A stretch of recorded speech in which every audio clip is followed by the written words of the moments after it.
Di Asia Pasifik hari ini menjadi salah satu kawasan paling strategis di dunia. Di wilayah ini, jalur perdagangan global, kepentingan ekonomi, dan kekuatan politik besar saling beririsan. Salah satu titik paling sensitif di kawasan ini adalah Laut Cina Selatan. Bukan hanya karena kekayaan sumber daya alamnya, tetapi karena klaim dan kepentingan yang saling bertabrakan. Cina, melalui apa yang dikenal sebagai Nine Dash Line, mengklaim sebagian besar wilayah Laut Cina Selatan dengan dasar historis. Namun, dalam perkembangan terbaru, klaim tersebut diperluas menjadi Ten Dash Line, sebuah langkah yang memunculkan pertanyaan serius tentang arah dan tujuan strategis Beijing. Perluasan klaim ini tidak hanya berdampak pada negara-negara pengklaim langsung, tetapi juga negara di sekitarnya. Indonesia, meskipun bukan pihak pengklaim di Laut Cina Selatan, menghadapi tantangan nyata di wilayah Natuna Utara, yang berada dalam zona ekonomi eksklusif Indonesia berdasarkan hukum laut internasional. Ketegangan ini membuka diskusi yang lebih luas. Apakah klaim ini berbasis sejarah masih relevan dan sejauh mana Indonesia perlu meresponnya? Untuk menjawab pertanyaan ini, kita sudah berbincang dengan para akademisi dan pengamat guna memahami implikasi perluasan klaim Cina di Laut Cina Selatan terhadap Indonesia dan stabilitas kawasan Asia Pasifik.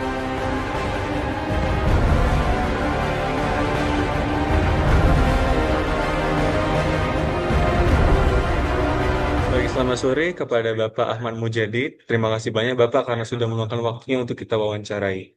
Bapak, seperti yang kita tahu terkait isu di Laut Cina Selatan yang dimana Cina ini sangat gempur-gempurnya untuk menunjukkan kekuatan dia di kawasan tersebut karena kepentingannya yang begitu banyak. Jadi kami ingin bertanya, menurut Bapak, bagaimana Bapak melihat logika geopolitik Cina ini dalam mengubah klaim historisnya dari Nine Dash Line menjadi Ten Dash Line? Apakah ini sekedar simbol politik atau strategi yang lebih luas untuk mengubah status quo-nya? Oke, siap. Oke, pertanyaannya menarik ya. Jadi kalau misalnya kita bicara soal bagaimana logika geopolitik Cina untuk mengubah klaim historisnya tadi ya, soal Nine Dash Line menjadi Ten Dash Line, kemudian bagaimana apa ya strateginya dalam memperluas gitu ya dan mengubah status quo. Ada beberapa poin sebenarnya yang bisa kita coba apa ya tarik gitu dari fenomena yang terjadi ini gitu. Bahkan yang pertama kita bisa berbicara tentang bagaimana ini merupakan apa ya semacam konsolidasi gitu dari narasi kedaulatan yang ada gitu. Dimana kalau dari Cina sendiri ada beberapa klaim gitu yang mereka tekankan dari fenomena ini gitu. Misalkan bagaimana mereka menggunakan pendekatan sejarah gitu. Kalau mereka menggunakan pendekatan ini, di mana mereka itu pakai semacam apa ya? Ada klaim historic rights, di mana itu hak dari apa ya pendekatan sejarah ini itu tuh lemah secara hukum internasional. Karena kalau kita berkaca pada misalkan kayak tribunal arbitrase tahun 2016 itu secara tegas menyatakan kalau klaim yang terkait tadi hak historis ini tuh tidak memiliki semacam legal standing gitu. Jadi posisinya tidak begitu kuat gitu.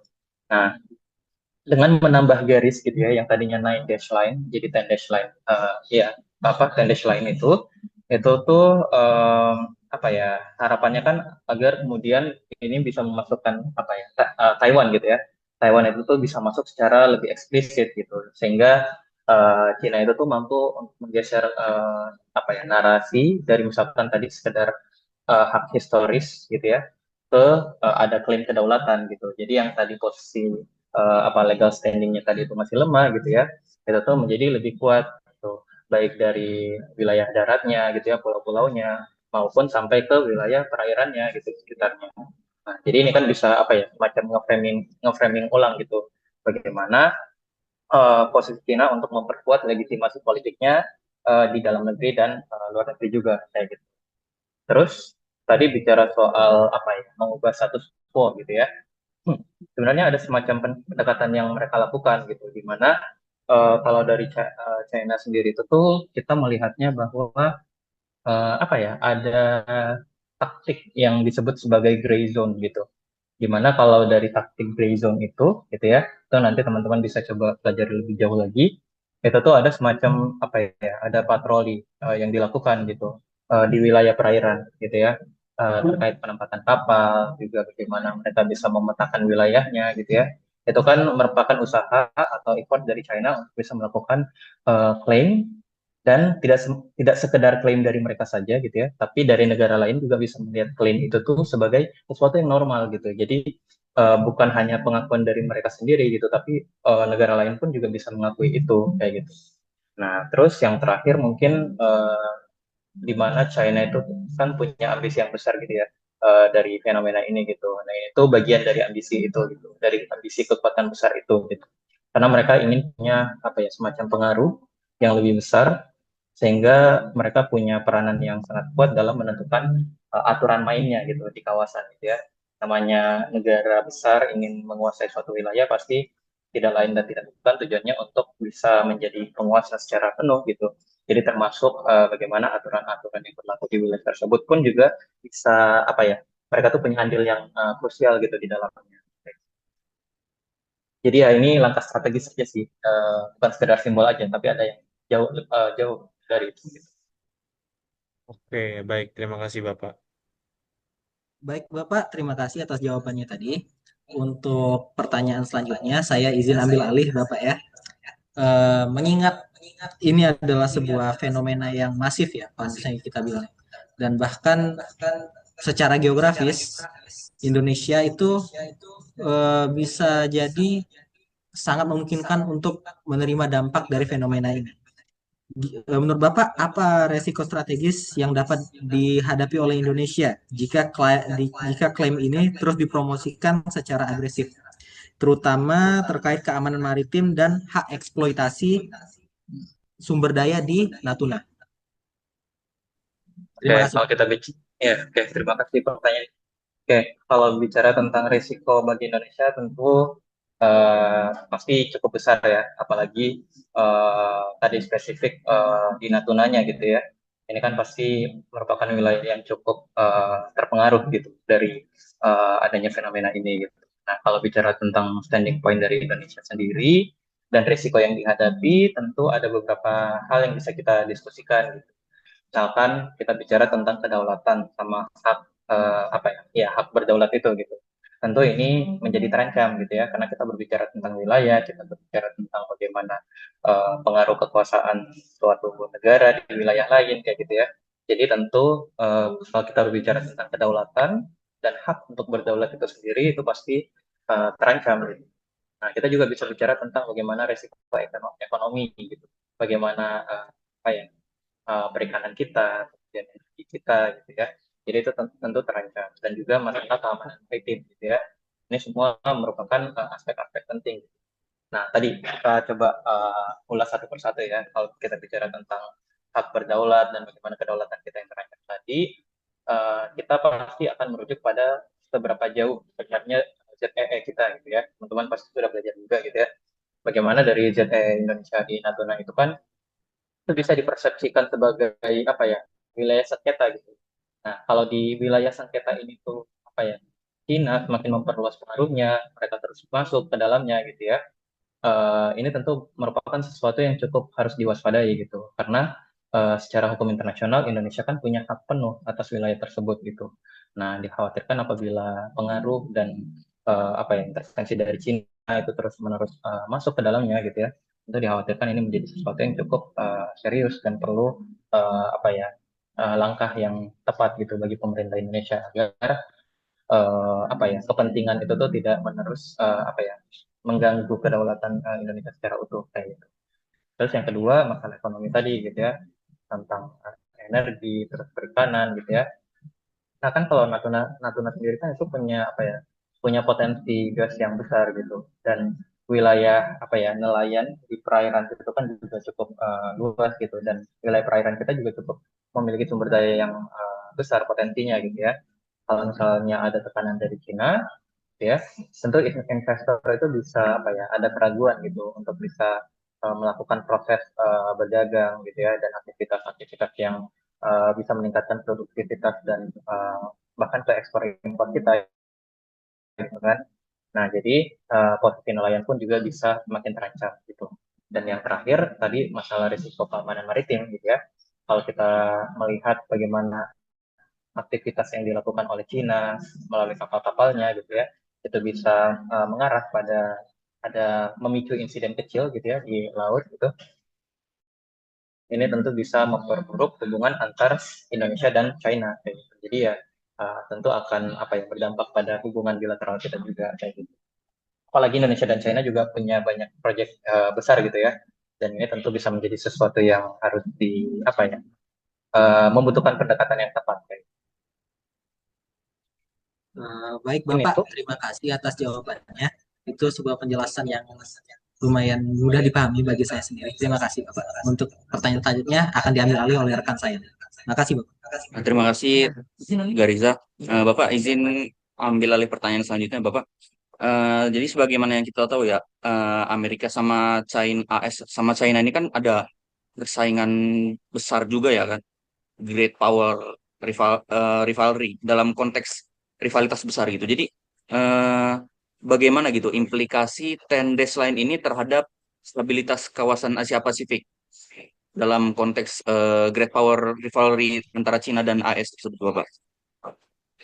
Oke, masalah rivalitas Amerika sama Cina gitu ya dalam stabilitas Asia Pasifik itu. Oke, ini makin meluas berarti ya, semakin ke kawasan dan apa persaingan global gitu ya. Kita melihat ada dua superpower yang punya kepentingan di dalamnya gitu. Yang pasti yang pertama kita bisa melihat bahwa rivalitas antara apa ya para aktor-aktor penting ini gitu ya Amerika Serikat sama China itu tentu makin intens gitu. Di mana Amerika Serikat itu makin aktif di kawasan melalui patroli yang mereka lakukan gitu ya, terus juga melalui pelatihan militernya, terus juga melalui kerjasama dengan aktor-aktor negara lain, sebut saja misalkan kayak apa Filipina, Jepang gitu kan, itu kan juga akhirnya membuat apa ya ada semacam alliance gitu ya, ada aliansi yang dibangun gitu sehingga apa ya makin makin banyak apa ya makin banyak negara-negara yang akhirnya bergabung gitu kayak joint koalisi gitu dengan Amerika Serikat. Tentu ini menjadi apa ya ancaman juga bagi China sehingga China pun juga memberikan reaksi yang harus lebih appropriate gitu, yang lebih sesuai gitu sama apa yang dilakukan oleh Amerika Serikat tadi gitu. Terus bagi stabilitas Pasifik terutama di Asia Tenggara gitu ya, tentu negara-negara ASEAN ini jadi makin sulit bersatu sih kalau saya melihatnya ya. Bagi negara-negara Asia Tenggara yang punya latar belakang historis apa ya yang berbeda-beda gitu ya bagaimana Amerika Serikat melakukan kerjasama dengan negara-negara Asia Tenggara begitu juga dengan Cina gitu ya bagaimana apa negara-negara Asia Tenggara ini juga terbagi mana yang pro Amerika Serikat dan mana yang pro China gitu ya. Nah ini kan berarti semakin menumbuhkan apa ya kita bisa menyebutnya sebagai konflik gitu ya, bahwa ada perbedaan sikap dari negara-negara ASEAN ini sehingga menyulitkan mereka untuk bersatu gitu. Terus yang terakhir mungkin situasi di kawasan itu menjadi lebih tegang gitu, bahwa ternyata beberapa kerjasama keamanan, misalkan seperti AUKUS, Quad gitu ya, bahkan kekuatan baru seperti trilateral Amerika Serikat, Jepang, Filipina, itu tuh juga ada apa ya pengaruhnya terhadap bagaimana sikap Cina gitu, karena China pasti khawatir melihat kekuatan-kekuatan ini dan kawasan ini satu kawasan ini menjadi lebih apa ya intens gitu dari menanggapi peran dari satu sama lain kayak gitu. Oke, baik. Terima kasih Bapak atas jawabannya. Untuk pertanyaan selanjutnya akan diserahkan ke Raihan kembali. Baik, Bapak. Jadi setelah kita menanyakan pertanyaan pertama, kedua, dan ketiga, kita masuk ke pertanyaan terakhir, Bapak. Jadi setelah kita membahas dari semua hal tadi, Bapak, kira-kira menurut Bapak, bagaimana respon ideal Indonesia untuk mempertahankan kedaulatan maritimnya di Natuna? Kita lebih ke diplomasi kawasan melalui ASEAN, atau kita memperkuat kemampuan deterrence nasional kita, Bapak? Kalau melihat dari dua standing point tadi, kalau dari saya sih dua-duanya harus berjalan bersamaan gitu. Ya, bukan tentang upaya mana yang lebih efektif atau gimana gitu. Kalau saya melihatnya sih justru keduanya ini tuh sebenarnya bisa aja gitu berjalan bersamaan dan uh, justru bisa saling menguatkan gitu. Bagaimana diplomasi kita berjalan dan juga pertahanan serta penegakan hukum itu bisa dilakukan juga kayak gitu. Jadi itu dua hal yang tidak mustahil dilakukan bersamaan kayak gitu. Jadi sembari kita mengerti misalkan bagaimana Indonesia ini masih beberapa PR juga gitu ya, di mana Indonesia masih harus menegaskan kalau apa ya, Natuna ini tuh sebenarnya wilayah yang bukan termasuk wilayah sengketa sebenarnya gitu ya, cuma terdampak gitu ya posisinya di sini gitu, karena ya termasuk dari apa wilayah konflik of interest tadi gitu. Terus juga bagaimana misalkan Indonesia mampu berdiplomasi untuk menguatkan posisi ASEAN misalkan dalam perundingan. Kalau dalam ASEAN sendiri kan mereka punya yang namanya Code of Conduct gitu ya. Nah, Code of Conduct ini kan sangat krusial gitu bagi untuk mempersatukan negara-negara ASEAN tadi gitu. Nah, kalau tadi saya bilang negara-negara di ASEAN itu sulit bersatu karena adanya siapa yang lebih condong dan pro ke kekuatan yang mana gitu kan. Nah, di sini Indonesia harus bisa mendiplomasikan agar ASEAN bisa kembali merujuk kepada Code of Conduct yang sudah disepakati bersama itu gitu. Apa yang soal diplomasi ini bagaimana Indonesia itu mampu untuk apa ya, seperti di catatan kalian gitu, ada semacam nota verbal gitu ya, dan diplomasi hukum internasional gitu. Nah, ini juga bisa dipertegas gitu melalui upaya-upaya diplomasi, melalui perundingan yang dilakukan melalui apa ya, aktor-aktor yang memang punya kepentingan bersama itu. Gitu. Terus di sisi bagaimana pertahanan, terus penegakan hukum gitu ya, itu tentu juga bisa dilakukan seiring bagaimana kita memperkuat diplomasi tadi gitu. Yang pertama misalnya bagaimana Indonesia tuh bisa meningkatkan apa ya, patroli melalui TNI Angkatan Laut gitu ya. Terus kita juga punya Batam lah gitu. Jadi apa ya, melalui upaya-upaya ini juga bisa apa ya, bisa memperkuat pertahanan dan penegakan hukum kita kayak gitu. Terus juga bagaimana Indonesia mampu untuk memperkuat radar pemantauan gitu ya, dan bagaimana Indonesia mampu apa ya, preserve nelayan kita gitu. Jadi ya dari apa ya, tadi misalkan ada banyak kerugian yang bisa kita dapatkan karena dipengaruhi oleh kepentingan-kepentingan negara lain, itu bisa diredam gitu, bisa diminimalisir gitu melalui pemantauan yang cukup intens gitu. Sama yang terakhir mungkin bagaimana kita tuh punya kemampuan gitu untuk melakukan yang dinamakan deterrence itu gitu, tanpa memicu konflik kayak gitu. Karena apa? Karena kita tetap punya upaya berdiplomasi tadi kayak gitu. Melalui diplomasi kita bisa merangkul dan juga menegaskan kepentingan kita dan bagaimana kita mampu memberikan resolusi gitu ya bagi konflik ini. Dan juga di sisi lain kita bisa tetap menjaga kepentingan kita tanpa harus membenturkan kepentingan negara lain kayak gitu. Jadi ya kalau dari dua pendekatan ini bisa dilakukan, tentu kita bisa melihat bahwa upaya diplomasi itu bisa memberikan yang disebut sebagai legitimasi, ya. Jadi kuat secara hukum juga, dan juga bagaimana pertahanan itu bisa menjadi apa ya, daya tangkal gitu sebagai pelindung gitu ya, yang bisa menjaga bagaimana Indonesia tetap memberikan posisinya sebagai yang memang penting dan apa ya, bisa meredam konflik yang ada kayak gitu. Assalamualaikum warahmatullahi wabarakatuh. Terima kasih kepada Bapak Ahmad Nurholis sudah meluangkan waktunya untuk kami wawancarai. Bapak, terkait isu yang sudah kita pilih mengenai China yang menunjukkan kekuatan kekuasaannya di Laut Cina Selatan untuk memenuhi kepentingannya, Bapak. Ternyata ada isu nih, Pak. Sempat ada isu yang dimana dari 9 dash line yang mereka buat itu diubah tuh menjadi 10 dash line. Nah, yang menjadi pertanyaannya itu, Bapak, menurut Bapak, bagaimana Bapak itu melihat logika geopolitiknya, Bapak? Logika geopolitik Cina dalam mengubah klaim historis mereka dari 9 dash line menjadi 10 dash line. Terus, apakah ini sekedar simbol politik atau strategi yang lebih luas untuk mengubah status quo, Bapak? Mungkin itu untuk pertanyaan pertama, Bapak. Ini saya jawab dulu ya. Memang status Laut Cina Selatan ini kan polemik ya. Artinya dia menjadi salah satu wilayah panas yang disengketakan oleh banyak pihak ya.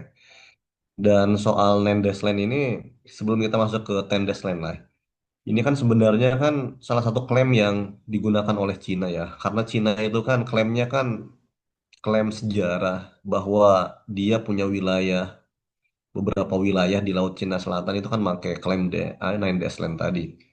Nah, sementara negara-negara pengklaim yang lain kayak Filipina, kemudian Vietnam dan sebagainya, kita kan patokannya ke UNCLOS ya.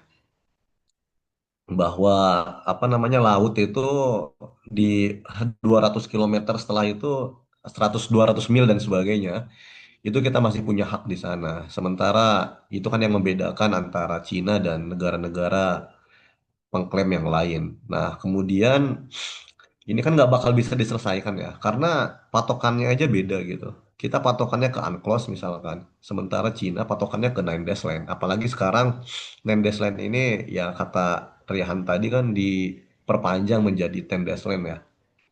Nah, jadi bagi saya pribadi memang sebenarnya semua pihak kan ingin menyelesaikan sengketa ini dengan damai ya. Nggak ada yang ingin berperang dan sebagainya. Tapi lagi-lagi karena Laut Cina Selatan adalah wilayah yang strategis dan kaya akan sumber daya alam di dalamnya, maka ini menjadi persoalan yang polemik ataupun menjadi persoalan yang rumit. Dan lagi-lagi klaim Cina terhadap Nine Dash Line ini adalah klaim historis ya, karena di masa dinasti yang dulu, yang lalu, di masa lalu, Cina memang banyak bergerak di wilayah lautan, sehingga dia mengklaim bahwa ini adalah wilayah tradisi di mana nelayan-nelayan Cina mencari ikan di situ. Nah, bagi saya pribadi ya, apakah ini sebagai salah satu strategi Cina? Ya pasti mengubah dari Nine Dash Line ke Ten Dash Line ini kan bagi saya pribadi kan sebagai salah satu bentuk provokasi dari Cina secara tidak langsung ya. Ya bahkan bagi saya ini secara langsung. Sebenarnya Cina pengennya menyelesaikan soalnya kenapa? Cina itu kan sebenarnya kan nggak terima ya terhadap Filipina ya. Filipina itu kan dulu kan pernah mengajukan sengketa Laut Cina Selatan kan ke Badan Arbitrasi Internasional. Sehingga waktu itu mereka di pengadilan internasional mereka memutuskan bahwa klaim Cina soal Landas Line ini nggak punya dasar valid gitu, nggak punya bukti yang valid gitu. Makanya pada akhirnya apa yang dilakukan oleh Filipina ini mendapatkan respon dari Cina gitu. Cina salah satunya ya nggak terima terhadap apa yang dilakukan oleh Filipina. Karena bagi Cina, Cina pengen ya menyelesaikan sengketa ini dengan secara bilateral gitu. Ya mau jangan melibatkan pihak lain, pihak ketiga gitu. Kalau mau diselesaikan ya dialog antar dua negara.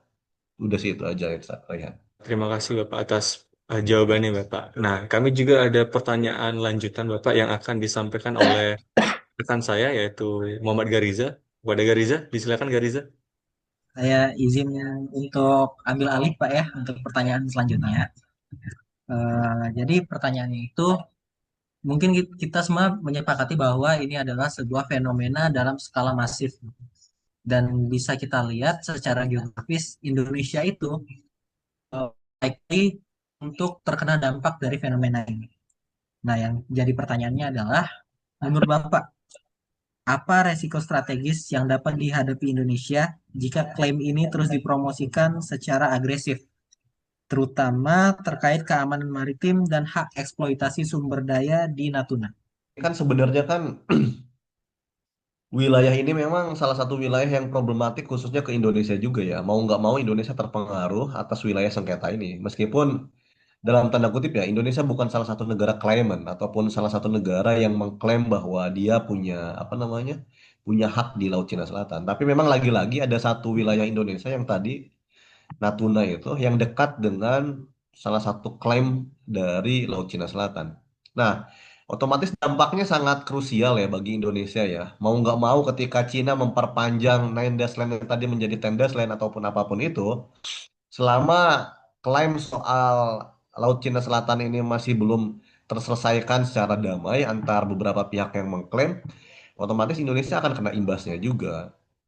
Nah, imbas yang paling krusial itu ya Laut Natuna tadi. Di situ kan ada beragam apa namanya ya itu kan bukan pulau mati ya ada beberapa nelayan ataupun itu kan bukan laut mati ya artinya laut yang hidup banyak nelayan Indonesia yang pergi ke sana dan sebagainya coba Anda bayangkan coba kalau Laut Cina Selatan menjadi salah satu battleground ataupun tempat pertempuran antar negara-negara pengklaim coba ya mau nggak mau secara strategis ataupun secara apa pertahanan ya wilayah Indonesia juga rentan gitu.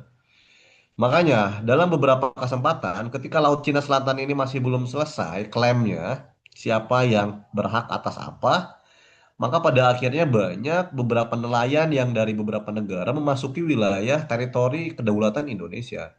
Kita tahulah di masa pemerintahan Jokowi, khususnya di periode awal ketika Jokowi bermitra dengan Ibu Susi sebagai mitra Menteri Kelautan, itu kan banyak kapal-kapal nelayan asing yang dibom ya, diledakkan lah istilahnya lah, di bumi hanguskan karena mengganggu teritorial kelautan Indonesia. Nah, lagi-lagi memang salah satu impact dari persoalan Laut Cina Selatan ya akhirnya banyak nelayan-nelayan asing yang masuk ke wilayah laut Indonesia. Itu sih, Gariza. Terima kasih atas jawabannya yang sangat-sangat kritis ya, Pak. Nah, untuk pertanyaan selanjutnya mungkin boleh akan dilanjutkan dan diambil alih oleh rekan saya, Saudara Farel. Izin Bapak sebelumnya dan terima kasih juga Gaza.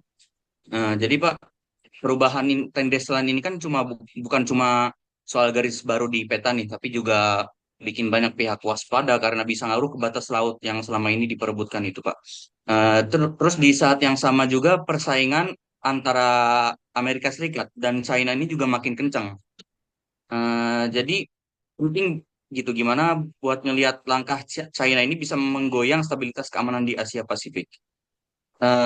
Jadi Pak, yang pengen ditanyakan di sini bagaimana tuh implikasi Tendes Line ini terhadap stabilitas kawasan di Asia Pasifik, Pak, terutama dalam konteks apa great power rivalry antara Amerika Serikat dengan China ini, Pak.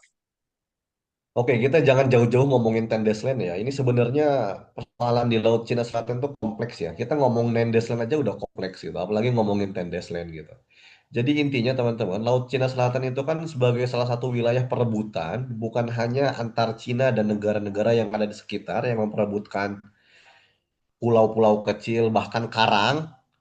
Karena kalian harus ingat, kenapa karang diperebutkan? Karena ketika ada wilayah daratan menurut hukum UNCLOS yang ada di lautan, baik bentuknya daratan dalam bentuk karang tadi, maka itu akan menjadi salah satu batas tarik kedaulatan 200 mil setelahnya. Nah, makanya kenapa sekalipun karang diperebutan, karena memang pengaruhnya besar ketika ditarik menjadi wilayah hak eksploitasi dari zona ekonomi eksklusif JEE ya. Nah, itu yang pertama. Makanya kenapa Laut Cina Selatan sampai sekarang masih belum selesai gitu persoalannya. Terus yang kedua, soal rivalitas. Saya selalu percaya terhadap kata-kata dari Mearsheimer ya. Mearsheimer tuh bilang bahwa di suatu saat nanti akan ada titik panas peperangan di masa depan. Ya salah satunya diantaranya adalah di Laut Cina Selatan dan yang kedua adalah di Selat Taiwan. Makanya bagi saya pribadi Laut Cina Selatan itu bukan hanya perebutan antara Cina dan negara-negara di Asia Tenggara yang mengklaim wilayah kedaulatannya, tapi itu sebagai arena pertarungan pengaruh ya antara Cina dan Amerika Serikat. Negara-negara yang sekarang punya hubungan ekonomi dengan Cina, dia akan berupaya untuk mendekati Cina sedekat mungkin. Sementara negara-negara yang punya konflik dengan Cina, khususnya soal perebutan wilayah di Laut Cina Selatan, mereka akan mencoba untuk mendekati Amerika Serikat. Jadi sekali lagi, Laut Cina Selatan ini memang menjadi salah satu battleground, bukan hanya antar Cina dan negara-negara Asia Tenggara, tapi juga antar Cina dan Amerika Serikat. Dan lagi-lagi ini menjadi salah satu wilayah yang pada di masa depan akan menjadi titik panas peperangan. Gimana, Farel? Oke, Bapak, baik. Terima kasih atas pertanyaan, Pak. Untuk selanjutnya akan saya serahkan ke Irsyad kembali, Kak. Baik Bapak, setelah kita bisa dibilang berlabuh dari pertanyaan pertama, kedua, ketiga mengenai Nine Days Line ke Ten Days Line dan juga rivalitas Great Rivalry antara Amerika Serikat dan China, Bapak. Sekarang kita memasuki pertanyaan terakhir, Bapak. Jadi, menurut Bapak, respon ideal Indonesia untuk mempertahankan kedaulatan maritim di Natuna itu harusnya lebih menekankan kepada diplomasi kawasan melalui ASEAN atau kita memperkuat kemampuan deterrence nasional kita, Bapak. Mungkin itu. Terima kasih, Bapak. Oke, kita sambil diskusi dialog interaktif aja ya teman-teman ya. Sebenarnya kalau waktunya panjang mungkin saya akan tanya sama kalian, tapi ini waktunya sebentar ya, karena kita mepet maghrib ya. Nah, jadi sebenarnya bagi saya pribadi, sebenarnya kan selama ini kesalahan Indonesia itu kan salah satunya karena kita nggak pernah mengurusi pulau-pulau yang kita miliki ya. Kita itu kan negara kepulauan. Kita itu punya pulau 17.000 ya, lebih dan sebagainya. Pulau-pulau kita itu banyak, tapi masalahnya lagi-lagi saking banyaknya pulau dan saking luasnya wilayah kita itu nggak keurus gitu. Jangankan pulau-pulau terluar, pulau-pulau yang ada di dalam aja, pulau-pulau di luar Jawa misalkan kan banyak yang nggak keurus. Lagi-lagi emang kesalahan kita ada di tangan pemerintah kita. Kita jangan pernah menyalahkan nelayan-nelayan asing yang masuk ke wilayah kita, kok kita sendiri nggak pernah ngurus kok. Makanya konflik antara Indonesia dan Malaysia misalkan memperebutkan Pulau Sipadan dan Ligitan kalau kalian tahu dulu, itu kan salah satu salah satu faktornya itu karena memang mereka mengklaim bahwa itu sebagai pulau yang nggak terurus gitu. Akhirnya oleh teman-teman dari Malaysia mereka tempati dan akhirnya konflik muncul gitu. Dan memang lagi-lagi karena kita nggak mau ngurus gitu, kita membiarkan. At least ketika kita membiarkan pulau, oke boleh lah, nggak ditempati dan sebagainya. Tapi at least patroli laut itu kan harus jalan. Nah, sementara selama ini mungkin salah satunya karena kos patroli laut terlalu mahal, entah atau apa, ya akhirnya kan Indonesia banyak kecolongan gitu. Ya mungkin kalau misalkan secara deterrent, strategi pertahanan dan sebagainya, ya Indonesia itu banyak masih kurang di segala sisi kok. Kita kapal selam punya berapa misalkan. Kapal selam kita aja kan kemarin sempat ada insiden kan, yang tenggelam itu dan sebagainya. Jadi memang secara equipment kemaritiman yang kita masih kurang banget gitu loh. Dan kita punya kapal induk nggak? Kita juga nggak punya kapal induk dan sebagainya. Kita itu kan untuk masalah kemaritiman kan masih kurang ya. Padahal kita adalah negara kelautan gitu. Lagi-lagi ketika kita adalah negara maritim, negara kepulauan dan sebagainya, ya otomatis yang harus diperkuat salah satunya yaitu apa angkatan militer laut AL dan sebagainya lewat signifikansi kekuatan militer lewat peralatan yang canggih dan sebagainya kan kita masih belum punya gitu. Kalau misalkan suatu saat nanti misalkan Indonesia diserang lautnya dan sebagainya, ya saya yakin Indonesia pasti keteteran gitu. Karena secara peralatan ya kita masih belum mumpuni gitu. Jadi lagi-lagi persoalannya supaya kita mandiri secara pertahanan dan sebagainya, ya kita harus mengembangkan lah. Sebenarnya kan kita punya Pindad ya. Pindad itu kan salah satu pabrik peralatan senjata dan sebagainya. Ya harusnya kita banyak membangun lah, banyak membangun ataupun mulai mengembangkan kapal selam dan sebagainya. Kemarin sebenarnya Indonesia udah kerjasama sama Korea Selatan kan, buat bikin kapal selam. Tapi bagi saya pribadi, dengan luas Indonesia yang sangat luas, mulai dari Sabang sampai Merauke itu masih kurang. Ya lagi-lagi ini kan persoalannya, masalahnya ya Indonesia kan masih belum mandiri secara apa ya, infrastruktur, manufaktur, militer dan sebagainya. Kita juga masih apa namanya bergantung sama negara-negara lain ketika membeli persenjataan. Itu sih persoalannya. Jadi sebenarnya persoalannya kompleks sih. Kalau misalkan kita mau apa namanya mau menjaga maritim kita, wilayah kita, ya otomatis yang pertama kali yang harus kita lakukan adalah yaitu kita harus bisa membuat senjata secara mandiri gitu. Peralatan militer secara mandiri dan sebagainya. Sebelum itu terlaksana, terwujud, ya gimana? Sulit kita untuk bisa mandiri secara pertahanan kemudian bisa menjaga wilayah laut kita. Itu Irsan.